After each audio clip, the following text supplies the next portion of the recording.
My husband called me a gold digger in front of everyone. Those 7 words should have broken me. And for a few seconds, they did. I stood there at the dinner table, surrounded by people I had known for years, staring at the man I once believed would protect me from anyone who tried to hurt me. Instead, he was the one humiliating me. Daniel leaned back in his chair and laughed. You know what, everyone? She only married me because she knew I was going to be successful.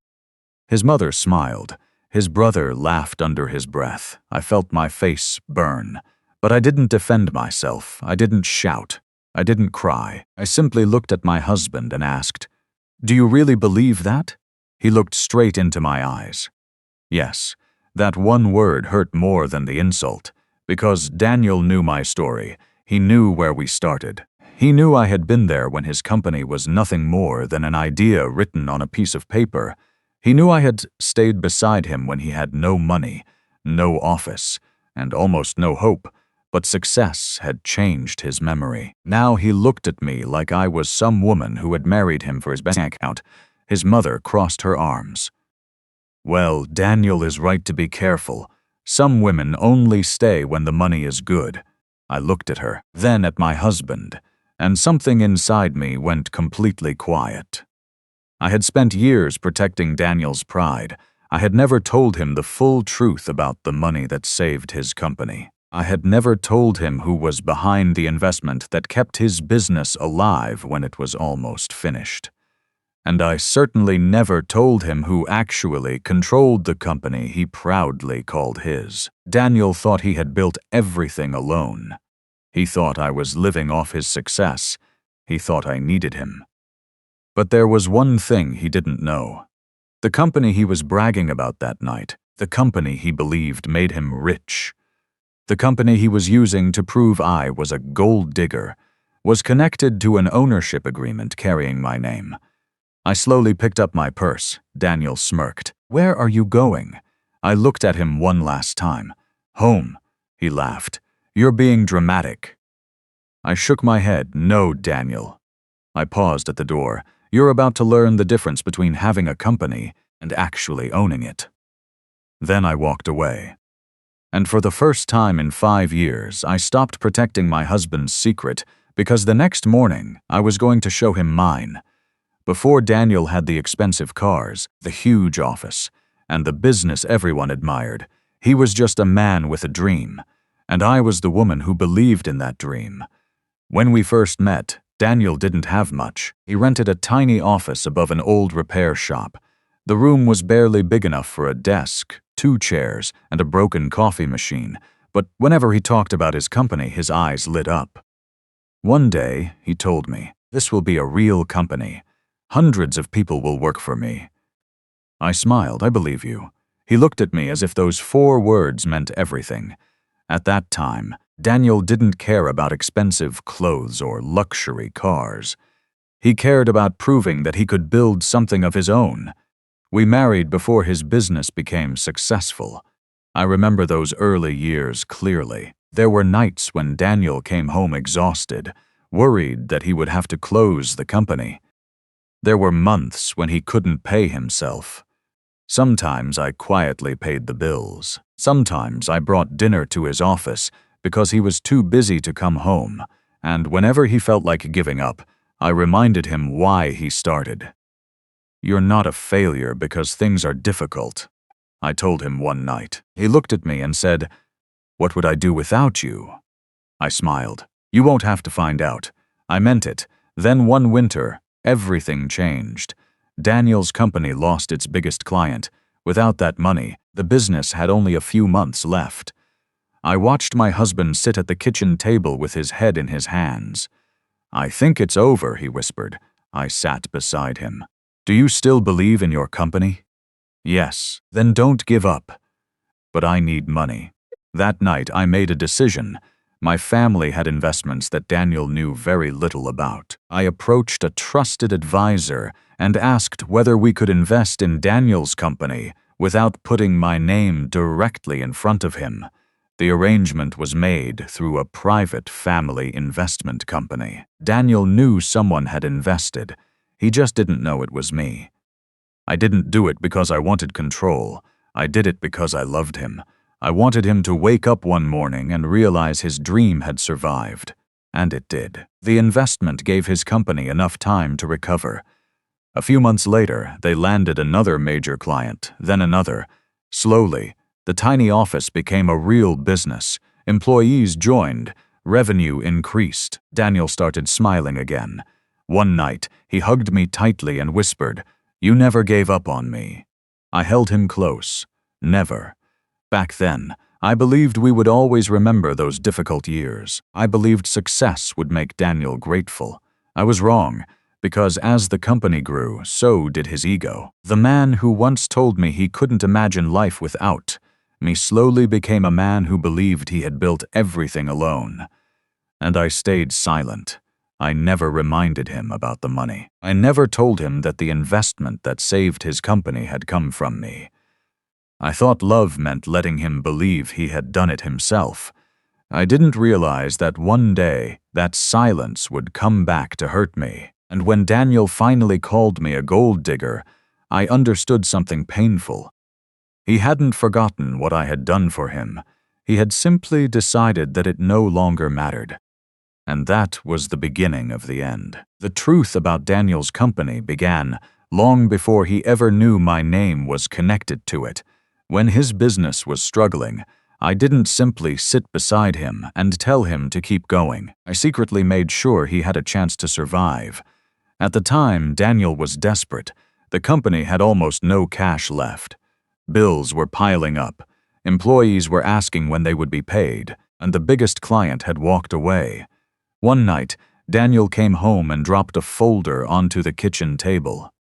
"I don't think I can save it," he said. I looked at him. "You've come too far to quit now." He shook his head. "It's not about quitting. There's nothing left." I didn't tell him what I had already decided. The next morning, I contacted my family's financial advisor. My father had spent decades building a private investment portfolio. I had access to some of those resources, but I had never wanted money to define my marriage. I explained Daniel's situation. My advisor asked me one question. "Does he know you're doing this?" "No." "Are you sure that's what you want?" "Yes." The investment was arranged through a private holding company. Daniel would receive the funding. The company would continue operating. But because the investment was substantial, the agreement included ownership rights. I didn't care about those rights at the time. All I cared about was saving the man I loved. When Daniel found out that an investor had agreed to fund his company, he couldn't believe it. He came home smiling for the first time in weeks. "Someone actually believes in me," he said. I smiled. "I told you someone would." He hugged me. "I swear, when this company succeeds, I'll never forget the people who helped me." I held him tightly. "I hope you don't." The investment changed everything. Daniel hired new employees. The company secured better clients. Revenue slowly increased. Then came the first major breakthrough. A large corporation signed a long-term contract with him. Daniel called me immediately. "We did it." I laughed. "You did?" "No," he said. "We did." Those words meant everything to me.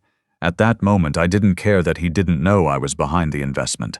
I thought someday I would tell him, maybe on our 10th anniversary, maybe when the company became truly successful. But years passed, and the more successful Daniel became, the less interested he was in the past. The tiny office disappeared. The struggling business became a large corporation. Daniel became a respected businessman. He started appearing in magazines. People asked him how he built his company. And every time he gave the same answer. "I started with nothing and built it myself." At first, I didn't correct him. Then I noticed something disturbing. He had started believing it. He forgot the nights he had cried at our kitchen table. He forgot the unpaid bills. He forgot the tiny office. He forgot the people who helped him. Most importantly, he forgot the mysterious investment that saved his company. The investment agreement remained active. The holding company still had significant ownership rights, and I still had access to the documents. I never expected to use them against my husband, until the night he called me a gold digger. After that, everything changed. The next morning, I opened the old investment file. I stared at the documents for several minutes. Then I found the page I had almost forgotten about, the ownership clause. My hands became still, because suddenly I realized something Daniel had never considered. He thought he could threaten me with divorce. He thought he could keep the company away from me. He thought I needed his money, but he had no idea that the company he was protecting had been standing on my investment from the very beginning. And now, for the first time, I was ready to let him discover the truth. At first, I thought Daniel's success would make him happier. Instead, it slowly made him someone I barely recognized. When the company started making real money, everything changed. He bought a new car, then another. He started wearing expensive suits and attending business events where everyone knew his name. People began calling him a self-made businessman, and Daniel loved hearing it. At first, I was proud of him. I watched him walk into rooms with confidence, and I remembered the scared man who once sat at our kitchen table, wondering how he would keep his company alive. I thought, he made it. But then I noticed something. Daniel stopped talking about us. He started talking about himself. My company, my success, my employees, my money. The word "we" slowly disappeared. One evening I reminded him about the early days. You remember that tiny office? He barely looked up from his phone. Of course, you used to say you would never forget how hard those days were. He smiled. That's why I worked so hard. I stared at him. He didn't mention me. He didn't mention the nights I brought him food. He didn't mention the bills I paid. He didn't mention the investment that had saved his company. I stayed quiet. Maybe I shouldn't have, but I still loved him. Then his family started treating me differently. His mother began making little comments. You don't really understand business. Or, Daniel works extremely hard. You should be more supportive. Sometimes she would compliment my clothes, and then immediately mention how expensive Daniel's lifestyle had become. I ignored it, until one night, Daniel came home angry. You need to stop spending so much. I looked at him in confusion. On what? Everything. I barely buy anything. He shook his head. You don't understand how much money things cost now. I almost laughed. You're the one buying expensive cars. That's my money. The words hit me. His money, not our money. His. I looked at him carefully. Daniel, do you really think I've stayed with you because of your money? He didn't answer immediately. That silence told me more than his words could have. A few weeks later, he began spending more time away from home. Business dinners, travel, meetings. He became obsessed with his image. One evening, I asked him why he seemed so distant. He looked at me and said, "Maybe you're just not comfortable with the life I've built." I felt my heart sink. The life you've built? Yes. I stared at him. I was there before you had this life. He shrugged. People change, yes, I whispered. They do.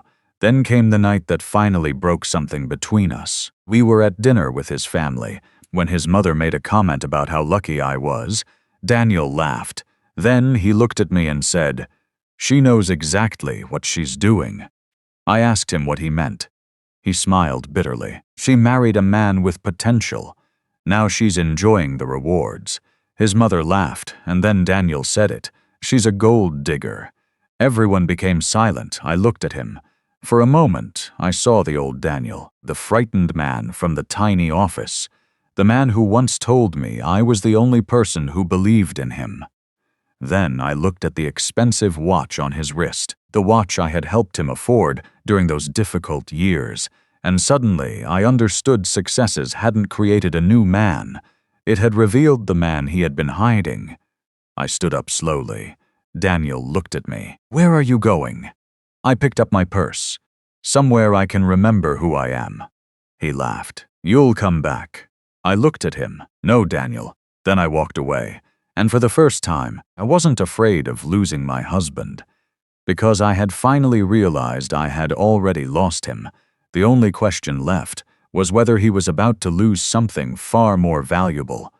The company he believed belonged to him. The next morning, Daniel acted as if nothing had happened.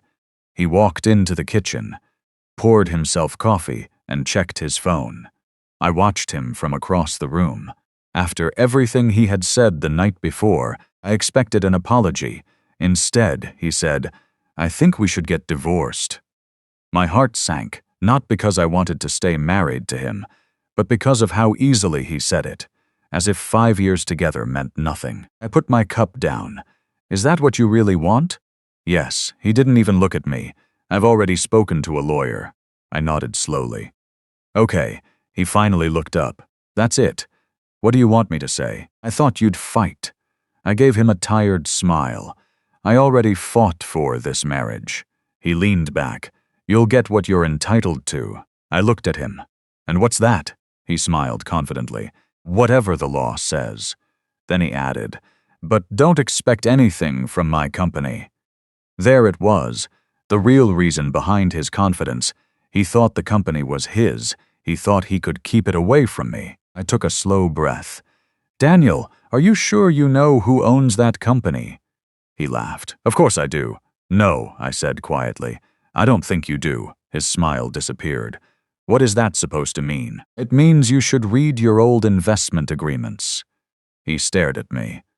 "What agreements?" I didn't answer, because I wanted him to remember. I wanted him to go back to those early years and think about the mysterious investor who had saved his business. He stood up. "You're threatening me now?" "No." "Then what are you doing?" "I'm warning you." He shook his head. "You've changed." I looked at him. "No, Daniel, you changed." He grabbed his jacket. "I'll see you in court." I nodded. "Okay." He stopped at the door. "You know, if you hadn't married me, you'd have nothing." That sentence hurt, but it also made my decision easier. I looked directly at him. "You really believe that?" "Yes." I smiled faintly. "Then, go talk to your lawyer." He left. The moment the door closed, I sat down. My hands were shaking. I wanted to cry. I wanted to scream. But instead, I called Michael, the attorney who had helped arrange the original investment. "It's time," I said. There was a pause.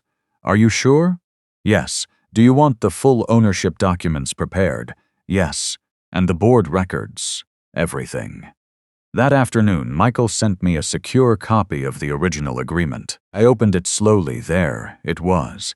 The investment, the ownership rights, the control provisions, everything Daniel had forgotten, everything I had never needed to use, until now. I read the final page and felt strangely calm.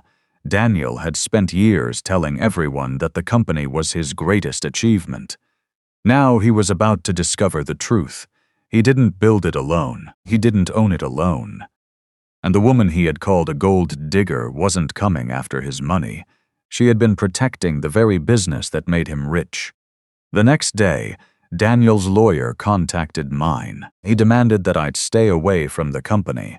My lawyer responded with one sentence: "Please review the ownership documents before making further demands." Hours later, Daniel called me. His voice was different. "Where did you get these documents?" I smiled. There was silence then. He whispered, "Who is the investor?" I looked at the papers in front of me, and finally, I gave him the answer he had never expected. "Me." The line went completely silent. Then I heard him breathe, and I knew the man who had called me a gold digger had finally discovered the truth. The next morning, Daniel's lawyer requested an emergency meeting. I already knew why. The documents had reached him.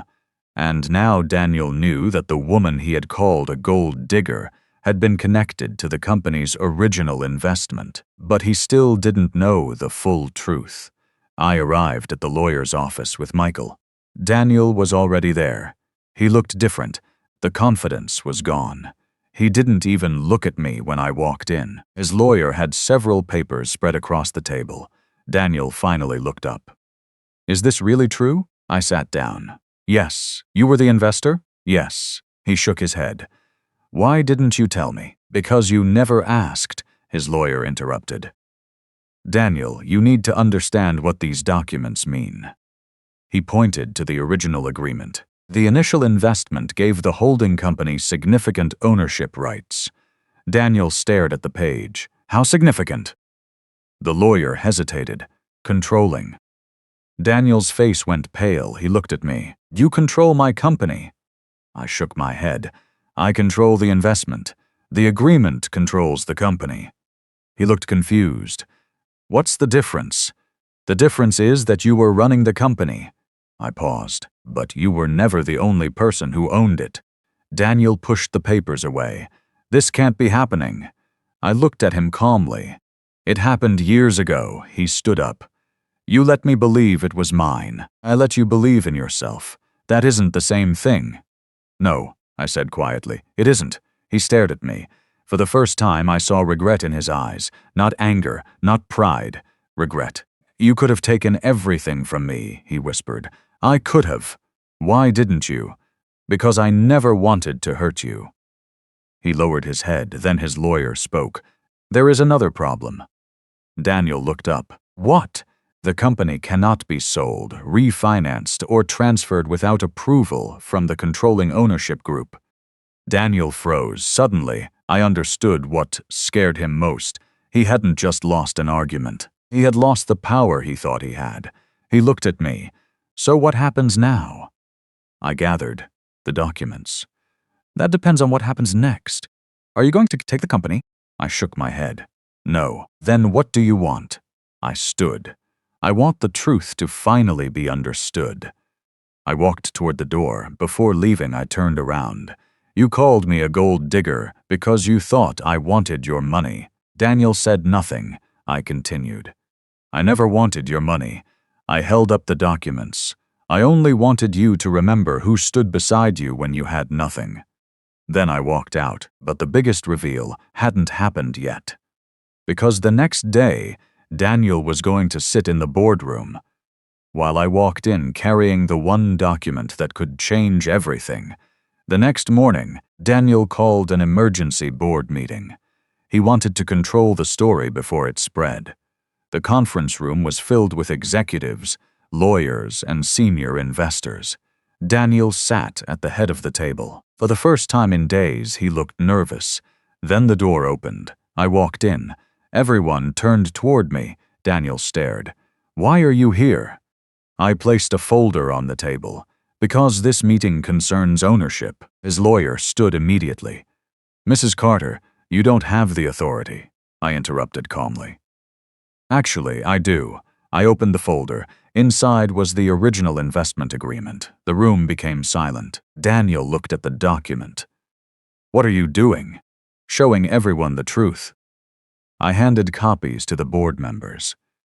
This company was funded through a private investment agreement 5 years ago. One of the directors began reading. His expression changed. Then another director looked at Daniel. You didn't know about this? Daniel said nothing. I continued. The investment wasn't a simple loan. It included controlling ownership rights. Daniel finally stood. You're trying to take my company. I looked at him. No. I paused. You're finally discovering that it was never entirely yours. Nobody spoke. Daniel's face turned pale.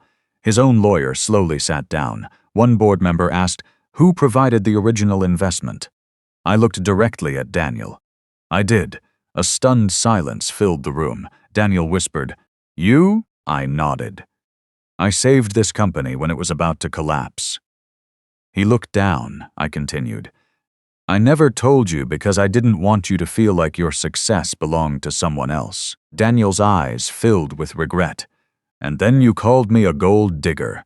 He couldn't answer. I turned toward the board. I am not here to destroy this company. I'm here to protect it. The board members exchanged looks. Then the chairman spoke. Mrs. Carter, based on these documents, you have controlling authority. Daniel slowly sat down. For the first time, he wasn't the most powerful person in the room, and he knew it. I closed the folder. Daniel, you spent years telling everyone you built this company alone. He looked at me. I smiled sadly. You were right about one thing. His eyes narrowed. I was always beside you. Then I walked out. Behind me, the room remained completely silent. And Daniel finally understood that the woman he had called a gold digger had been the person who helped build everything he was so proud of. Daniel didn't call me that night. He didn't call the next morning either. For the first time since I had known him, he had nothing to say. 3 days later, he came to my apartment. When I opened the door, I barely recognized him. The confidence was gone. He looked tired. "I need to apologize," he said. I stepped aside and let him enter. He sat quietly. "I keep thinking about that night," he whispered. "The night I called you a gold digger. I didn't respond. I was wrong. You were." He looked at me. "I thought you wanted my money." I shook my head. "I know that now." His voice cracked. "You were there before I had anything." He looked down at his hands. "You believed in me when nobody else did. You saved my company, and I didn't even know it." I felt tears in my eyes. "You didn't just forget what I did, Daniel. You made me feel ashamed for loving you." He closed his eyes. "I know." For a moment, neither of us spoke. Then he said, "Can we start over?" That question hurt more than I expected, because a part of me still remembered the man from the tiny office, but I couldn't go back. "No." He nodded slowly. "I understand." Before leaving, he turned toward me. "You could have destroyed me." I shook my head. "That was never my goal." "Then what was?" I looked at him. "Respect." He lowered his eyes. "I should have given you that years ago." "Yes."